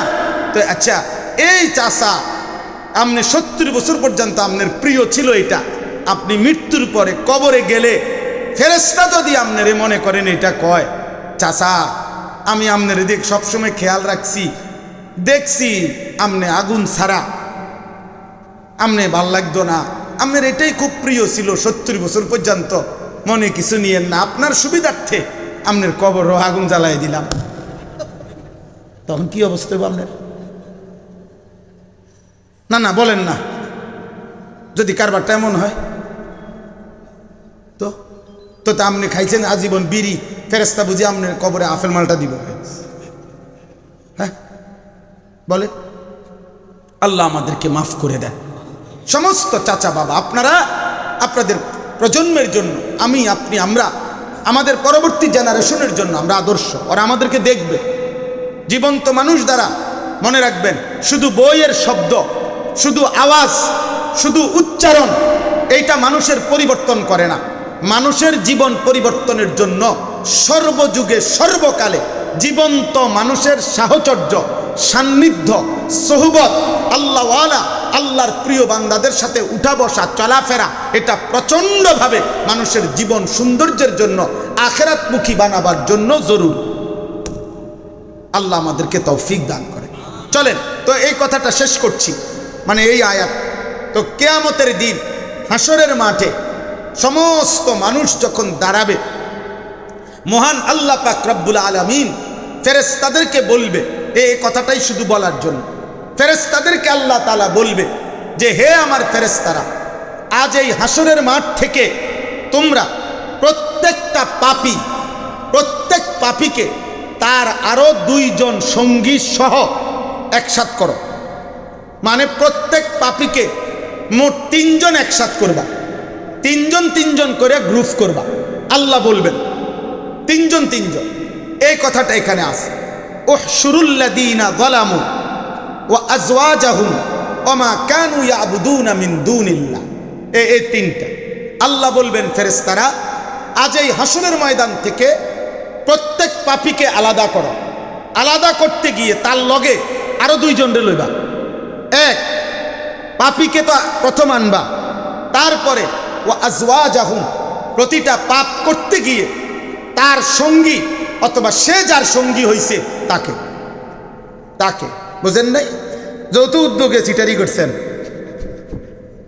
মিল্লা জিল্লা মিল্লা জিল্লা কুমিল্লা, বুঝেন? অর্থাৎ আরেকজন সঙ্গী, প্রত্যেক পাপীর পাপ কাজের সঙ্গী কেউ না কেউ থাকে, কেউ না কেউ থাকে, কেউ না কেউ থাকে। মানুষ মায়ের কোল থেকে মদ খায় নাই, মানুষ মায়ের কোল থেকে বিড়ি খায় নাই, মানুষ মায়ের কোল থেকে গাঁজা খায় নাই, মানুষ মায়ের কোল থেকে চরিত্রহীন হয় নাই। তাইলে কোনো না কোনো অসৎ বন্ধু চলার পথে, অসৎ সংস্পর্শে সে আজকে পাপী, গুনাহগার। আপনি যেই কোনো মদখোর জিজ্ঞাসা করেন, কোনো অসৎ বন্ধু তারে মদের আড্ডায় নিছে, কোনো অসৎ বন্ধু তারে জুয়ার আড্ডায় নিছে, কোনো অসৎ বন্ধু তাকে নারীর অশ্লীল ছবি দেখাইয়া জিনা ব্যভিচার হারামের মধ্যে আসক্ত করে দিছে, কোনো অসৎ সঙ্গী তাকে সুদের আড্ডায়, কিস্তির আড্ডায়, হারামের মধ্যে নিয়ে গেছে, কোনো না কোনোভাবে, কোনো না কোনোভাবে। এটাই বাস্তবতা, এটাই বাস্তব। তাহলে যে যার গুনার ক্ষেত্রে সঙ্গী ছিল, বুঝছেন? যেমন আমি বলি, মনে করেন বিড়ি একজনের, ম্যাচলাইট আর একজনের, এই যে দুইজনে মিললা, মোটরসাইকেল একজনের, তেল ঢুকাই দিছে আরেকজনে, দুজনে মিললা গিয়া কি করতেছে? নাফরমানি করতেছে। মোবাইল একজনের, এমবি ঢুকাই দিছে আরেকজনে, দুজনে মিললা ছবি দেখে, এগুলো নি জোড়ায় জোড়ায়। আল্লাহ তাআলা বলবেন প্রত্যেক পাপীকে তার পাপ কাজের যে সঙ্গী ছিল তাকেও একসাথ করো। এই দুইজন হইল। আরেকজন, ওমা কানু ইয়াবুদুনা মিন দুনিল্লাহ, পাপ করতে গিয়ে এই ব্যক্তি, এই পাপী আমি আল্লাহকে বাদ দিয়ে যার উপরে ভরসা করছে, যার গোলামি করছে, যার আনুগত্য করছে, যাকে ডাকছে, যার উপরে নির্ভর করেছে, তাকেও আনো, তাকেও আনো, একসাথ করো। প্রত্যেক পাপীর একটা ভরসা থাকে আল্লাহরে বাদ দিয়ে, কারণ সে জানে আল্লাহ নিষেধ করছে, তবুও করছে কেন? আমার লোক আছে, আমার নেতা আছে, আমার কর্মী আছে, আমার বাহিনী আছে, আমার ফলাইন আছে, আমাকে বংশ বড়, আমাকে আত্মীয় স্বজন আছে, আমার ক্ষমতা আছে, আমার টাকা আছে, ইত্যাদি ইত্যাদি। কিছু না কিছু একটা তার দিলের মধ্যে আছে, কারো না কারো উপরে তার নির্ভরতা আছে। আল্লাহ তাআলা বলবেন ওই পাপীর পাপ কাজে সে যার উপরে নির্ভর করত তারও আনো। এ কয়জন হলো? বলেন না কয়জন? এক, পাপী; দুই, পাপীর সঙ্গী; তিন, পাপ কাজে সে যার উপরে নির্ভর করত সে। আল্লাহ বলবেন এই তিন নাফরমানকে একসাথ করো, করে ফাহদুহুম ইলা সিরাতিল জাহিম, তিনটাকে তিনজন তিনজন কইরা সিরিয়ালে জাহান্নামের রাস্তায় এগুলারে দাঁড় করাও, লাইন ধরাও, জাহান্নামের রাস্তা বরাবর এগুলাকে লাইন ধরাও, দাঁড় করাও। দাঁড় করাবে ফেরেশতারা। আর আল্লাহ বলবেন কাউরে দাঁড় করাইয়া ওয়াকিফুহুম, প্রত্যেককে নিজ নিজ জায়গায় স্থির দাঁড় করাও, ইন্নাহুম মাসউলুন, হায় আল্লাহ বলবে ফেরেশতারা এই তিনটা পাপীকে একসাথ করে দাঁড় করাও, আমি আল্লাহ নিজে এখন জিজ্ঞেস করব। আমি জিজ্ঞাম, নাফরমান মিথ্যা বললি কেন? চুরি করলি কেন? ডাকাতি করলি কেন? খুন করলি কেন? সন্ত্রাসী করলি কেন? চাঁদাবাজি করলি কেন? মদ খাইলি কেন? জুয়া খেললি কেন? জেনা করলি কেন? ব্যভিচার করলি কেন? উলঙ্গ নর্তকী দেখলি কেন? হারামের উপরে জিন্দিগি কাটাইলি কেন? বল এখন। আমার দেওয়া রিজিক, আমার দেওয়া আসমান জমিন, আমার হাত, আমার চোখ, আমার নাক, আমি একটা সেজদা পাইলাম না কেন? বলো। ওয়াকিফুহুম ইন্নাহুম মাসউলুন। এই যে দোস্ত, এই শেষ কথা। আল্লাহ তাআলা বলেন ফাইন্নামা হিয়া জাজরাতুন ওয়াহিদা ফাইদা হুম ইয়ানজুরুন। আল্লাহ বলেন ইসরাফিল শুধু একটা বিকট ফু দিবে, সিংহা ধ্বনি দিবে, আর তৎক্ষণাৎ হাসরের মাঠ কায়েম হবে, আর সমস্ত মানুষ কবর থেকে হাসরের ময়দানে দাঁড়িয়ে যাবে। ফাইদা হুম ইয়ানজুরুন, আর প্রত্যেকেই একে অপরের সাথে একে অপরের দিকে দেখতে থাকবে। একটা জরুরি কথা মনে রাখবেন, কিয়ামতের দিন হাসরের ময়দানে আমাদের প্রত্যেককে আমাদের নিজ নিজ পরিচিত মানুষদের মাঝেই উঠানো হবে। বুঝেন নাই? আমারে কোনো সিনের মানুষের লাগে উঠাইত না, আপনার কোনো জাপানের মানুষের লোকে দাঁড় করাইতো না, আপনারা আমনের লোকজনের সাথে দাঁড় করাবে। বুঝছেন নি হিসাব? ফাইজা হুম ইয়ানজুরুন, একজন আরেকজনকে দেখবা, আরে আমনে, আরে কিরে স্বাস্থ্য ভাই, আরে বাতিজা কি অবস্থা? বাতিজা কইব লাতি, এখন দিব ফেরেস্তা আইতাছে। কাকা, হ্যাঁ চাচা বাতিজা এক লগে অনেনা টের পাইবেন কারবারটা কি হয়। ফাইদা হুম ইয়ানজুরুন, একে অপরের দিকে দেখবে। আর আহা, নাফরমান বলবে ওয়াকালু ইয়া ওয়াইলানা হাদা ইয়াউমুদ্দিন, প্রত্যেকটা নাফরমান তখন বলবে হায় আফসোস, আমার মন্দ কপাল, আরে আফসোস, এ দেখি সত্যি সত্যি আখিরাত। মানে এতদিন ভাবছিলাম হুজুররা কয় কত কথাই তো কয়, মাইক ফাইলে কত কিছুই তো কয়, এডি কয় দেখা বলে আর কি, হুজুররা মাইতো না, এত কিছু হইতো না। বুঝেন নাই? আজ দেখি সত্যি সত্যি আখিরাত।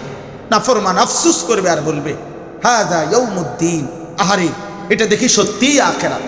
তখন ফেরেশতারা বলবে হাদা ইয়াউমুল ফাসলিল্লাযী কুনতুম বিহি তুকাদ্দিবুন, ফেরেশতারা বলবে নাফরমান, এটা শুধু হাসরের মাঠ না, এটা শুধু আখিরাত না, আজ পার্থক্যের দিন, পার্থক্যের দিন। আজ পার্থক্য হবে ইমানদার আর বেঈমান, আজ পার্থক্য হবে সেজদাওয়ালা আর সেজদা ছাড়া, আজ পার্থক্য হবে হালাল উপার্জনকারী আর আজ হারাম উপার্জনকারী, আজ পার্থক্য হবে জীবনটা ৮,০০০ টাকা ১০,০০০ টাকার কষ্টের উপার্জন দিয়েও সুদ খায় নাই, কিস্তি নেয় নাই, কষ্ট করে রয়ে শোয়ে হায়াতটা কাটাইছে, আর হারামখোর হারাম উপার্জনকারী, এদের পার্থক্যের দিন। আজকে চরিত্রহীন লম্পট আলাদা হবে, ইমানদার সেজদাওয়ালা আলাদা হবে। আজকে পার্থক্যের দিন, আজ জালেম আর মজলুম আলাদা হবে, আজ কাতেল মাকতুল হত্যাকারী আর নিহত ব্যক্তি আলাদা হবে।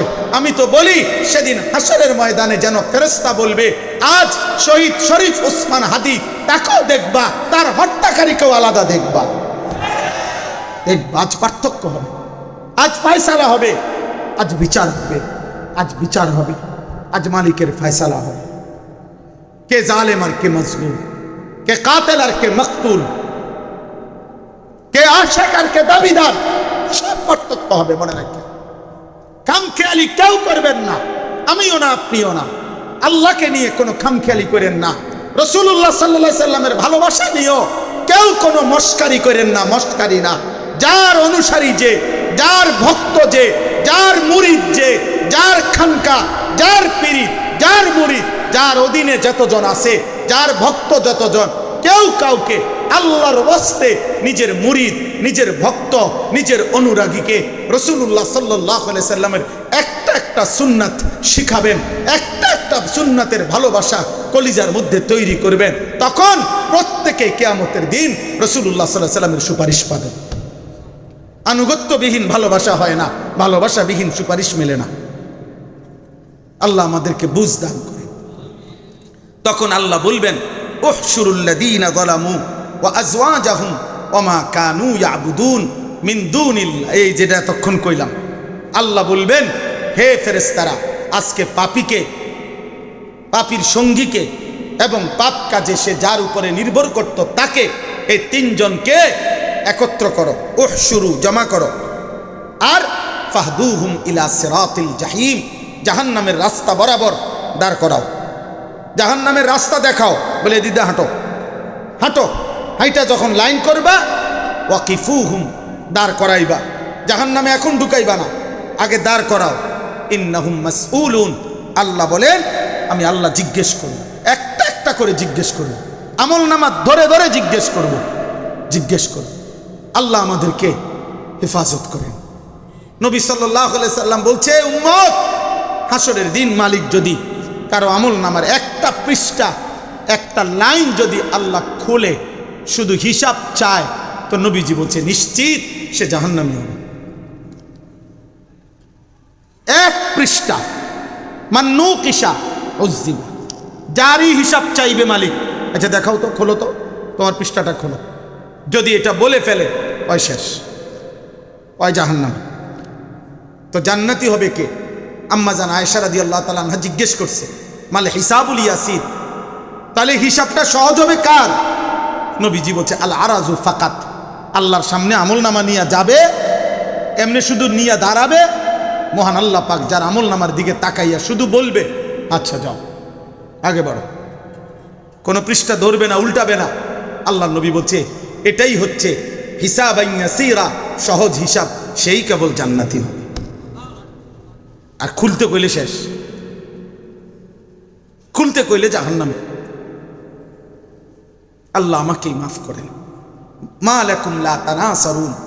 আল্লাহ তখন ওই তিনজন মনে আসেনি, তিনজন পাপী, পাপীর সঙ্গী, পাপ কাজে সে যার উপরে নির্ভর করেছে সে, আল্লাহ এই তিনজনকে বলবেন মা লাকুম লা তানাসারুন, এই নাফরমান কি হলো, একজন আরেকজনের সাহায্য করছো না কেন, তুই কথা কস না কেন, তুই না ওই সময় তারে আগায় দিছিলি, বুদ্ধি দিছিলি, দোস্ত আমি আছি তোর সাথে, তখন কথা কো না কেন?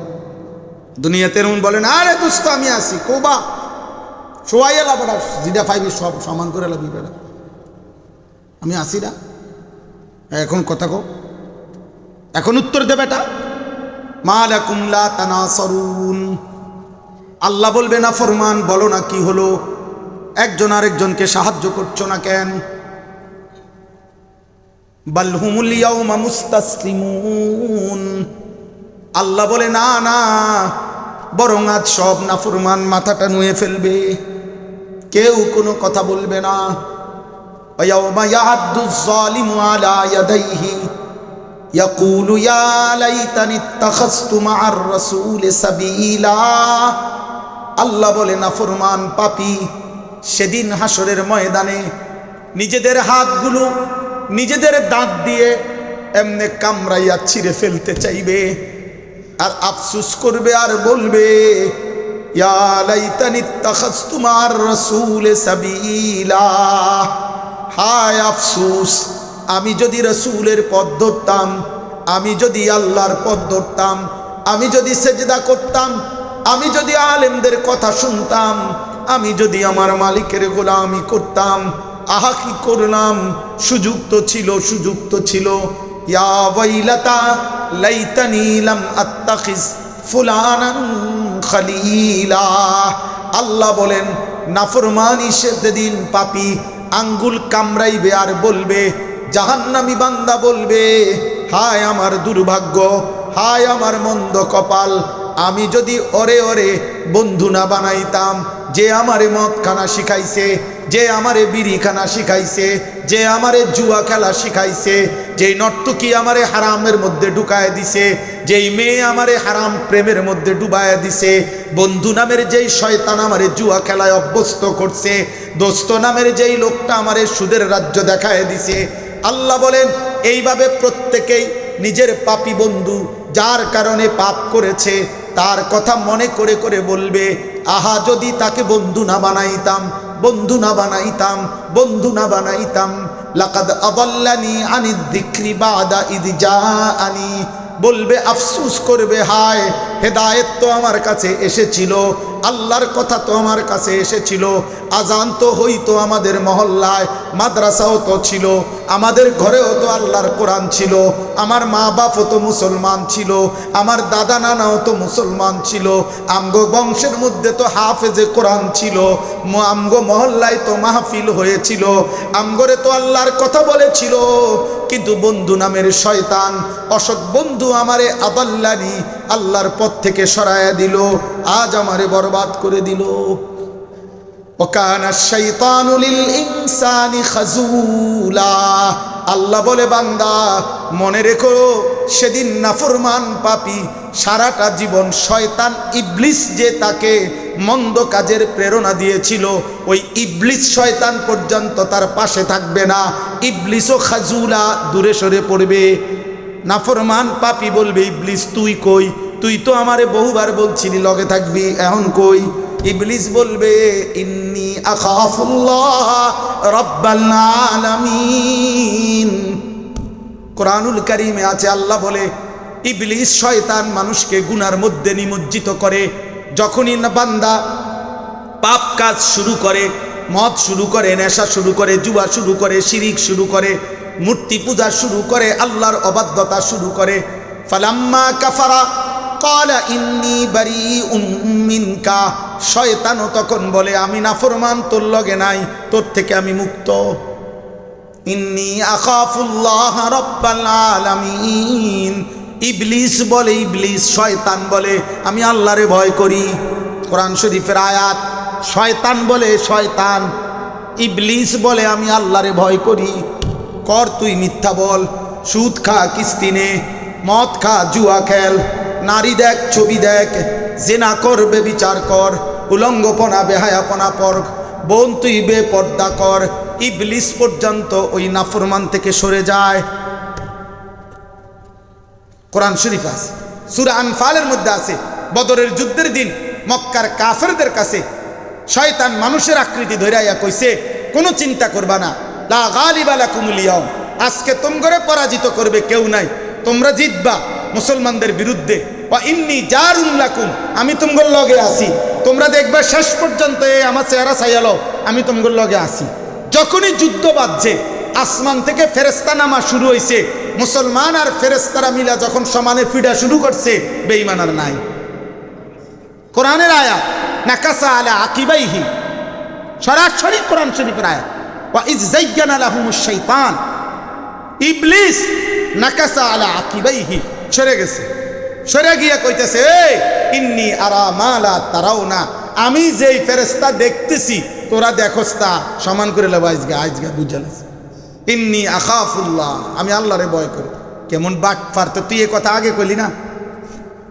সিটার তুমি আগে বলতা তারা যে আমি আল্লাহরে ভয় করি, তাহলে তারা এই ফেসে পড়ে। এই জন্য চলেন ভাই, অনেক লম্বা হয়ে গেল, রাত গভীরে আমরা সবাই মিলে চেষ্টা করি মাহে রমজানকে সামনে রেখে আমরা আমাদের জীবন সুন্দর করব, বলেন ইনশাআল্লাহ।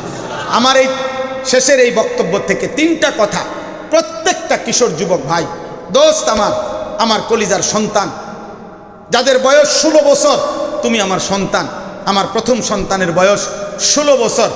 যারা এর চাইতে একটু বড়, তুমি আমার ছোট ভাই, আমি তোমার বড় ভাই হয়ে বললাম, আমি তোমার বাবার দাবি নিয়ে বললাম, তোমরা নষ্ট হয়েও না। এই তিন কথা মনে রাখো, যে পাপ করব না, পাপীর সঙ্গী হব না, এবং আমার উপরে ভরসা করে যেন কেউ পাপ না করে। কথা বোঝেন না? আমি নিজে পাপ করব না, পাপীর সঙ্গী হব না, আর আমার উপরে ভরসা করে যেন কেউ কি না করে, পাপ না, এমন যেন হয়, এটা খেয়াল রাখবেন। আল্লাহ তাআলা আপনাদেরকে তৌফিক দান করেন, আল্লাহ আপনাদেরকে কবুল করে নেন। আপনাদের কাছে আমার অনুরোধ, আর একটা মিনিট, আপনাদের কাছে আমার অনুরোধ, আপনারা আমার জন্য দোয়া করবেন, আমিও আপনাদের জন্য দোয়া করি। বয়স্ক বাবা, চাচা, আপনারা আপনাদের এই কিশোর ছেলে, যুবক ছেলেদেরকে আগলায় আনেন। আমার জীবনের একটা স্বপ্ন, আমি আলহামদুলিল্লাহ এই ছোট্ট জীবনে আমার একটা আশা, যে আমি মুসলমানের কিশোর যুবক নওজোয়ানদের জন্য আমি একটা বড় জায়গা কিনছি। আমার কুমিল্লা ক্যান্টনমেন্ট ময়নামতি, যেখানে মাদ্রাসা, 118 শতক জায়গা, একসাথে একটা বড় জায়গা কিনছি, প্রায় 2,62,00,000 টাকা শুধু জায়গার দাম, মাটির দাম। একটা আশায় কিনছি, এই আশায় যে আমি একটা বড় মাদ্রাসা করতে চাই, যেই মাদ্রাসার স্বপ্ন হলো এই, যে মুসলমানের স্কুল, কলেজ, ইউনিভার্সিটি পড়ুয়া, কিংবা অন্য পড়ে না, কিংবা অন্য বয়সী যেই কোনো মুসলমান, বছরের যেই কোনো দিন, যার হাতে যেটুকু সময় আছে, এটুকু সময় নিয়ে আসবে, যে আসবে যখন দিন শিখবে তখন, যার সময় যতক্ষণ, দিন শিখবে ততক্ষণ, যেদূর নিয়ে আসে টাইম, এদূরের জন্য অজু, নামাজ, সূরা, কেরাত, দোয়া, কালাম, রুকু, সেজদা শিখবে। গত 2025 সালে আমি আমার মাদ্রাসায় 3 দিন করে 6 দিন, 2 পরীক্ষার বন্ধে আমরা প্রায় 500 স্কুল, কলেজের, ইউনিভার্সিটির ছেলেকে প্রতিদিন 11 ঘন্টা করে অজু, নামাজ, সূরা, কেরাত, দোয়া, কালাম আলহামদুলিল্লাহ শিখাইছি আল্লাহর দয়ায়। এটা আমরা বড় আকারে করতে চাই, এখনো করছি। আপনাদের কাছে আমি একটা কাগজ, শুধু এই আশায় এটা দিছি, সারা বাংলাদেশে আমি এটা দেই, একটা দাওয়াত, একটা আহ্বান। আমার এই বড় জায়গাটা 2,62,00,000 টাকার এই জায়গার দাম। এরপরে মসজিদ, মাদ্রাসা করার জন্য আমরা একটা হিসাব করছি,